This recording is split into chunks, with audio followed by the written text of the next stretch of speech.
ব্যারাকপুরের জেটিয়া থানার অন্তর্গত কাঁচরাপাড়ার পাল্লাদহ গ্রামের নিজের বাড়ি থেকে উদ্ধার এক বৃদ্ধার দেহ। শুক্রবার সকালে নিজের ঘরে ৭৬ বছর বয়সী ফুলজান বিবির নলিকাটা দেহ পড়ে থাকতে দেখা যায়। এই ঘটনায় চাঞ্চল্য ছড়িয়েছে এলাকায়। নিহত বৃদ্ধা একাই ওই ঘরে থাকতেন বলে সূত্রের খবর। পুলিশ দেহ উদ্ধার করে ময়নাতদন্তে পাঠিয়েছে।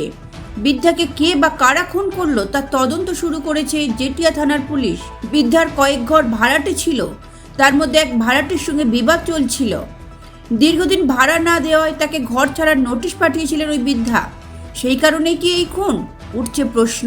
বেজে গেছে 7:30 মনে হয় বেজে গেছে, ঘড়ি দেখি আমি 7টা বাজে, তখন দেখেছি আমাদের বাড়ির লোকে যখন যায়। তারপর আমি ওর বলছি যে না তাতে ডেকে দিস, ডেকে না দিলে হবে না।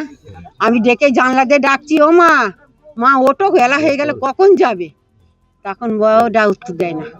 দরজায় গিয়ে বাড়ি চেন খুলছি, দরজায় হাত দিয়েছি, দেখি দরজা খুলে গেছে। দরজা যখনই খুলে গেছে তখন আমি ভেতরে গিয়ে দেখছি না যে এমনি উনি সুদাসুদির মতন আর এরম এরম বেঁকে রয়েছে আর চিত হয়ে মতন রয়েছে, পাছাটা এদিকে ফেরানো আর এরম শুয়ে রয়েছে। আমি গিয়ে মুখে হাত দিলাম, ও মা মা গো তুমি উঠুনি কেন, কি হয়েছে তোমার মা? আমি ভাবছি আমার মারি স্ট্রোক মিস্ট্রোক হয়েছে। আমি দেখছি ঠান্ডা হাত। আমি বলছি আমার স্বামীরও এরকম স্ট্রোক হয়েছিল।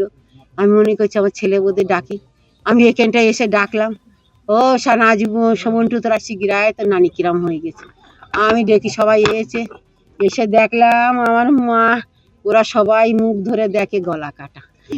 কেউ তো মেরে দিয়েছে, আর যেই মেরেছে ভোরের দিকে। আমার মার কোনো শত্রু নেই, আমার মার কোনো টাকা পয়সা নেই, কোনো জিনিসপত্র নেই, জায়গা যেটাই আমরা কি করে বুঝবো। আমরা সন্দেহ তো কারোর সাথেই সন্দেহ আমার মার নেই, শুধু ওই ভাড়াটে থাকে ছেলের মতন। ও ছেলে আর বাবা আর মেয়ে থাকে। আমি তো দিনে সারাদিনে বাড়িতে থাকিও না, কিছু জানিও না। এবার সন্ধ্যাবেলা কাজের থেকে এসে 10টা পর্যন্ত এদিক ওদিকে ঘোরার পর তারপর বাড়িতে ঢুকে ব্যাস আর বাড়িতে বার হই।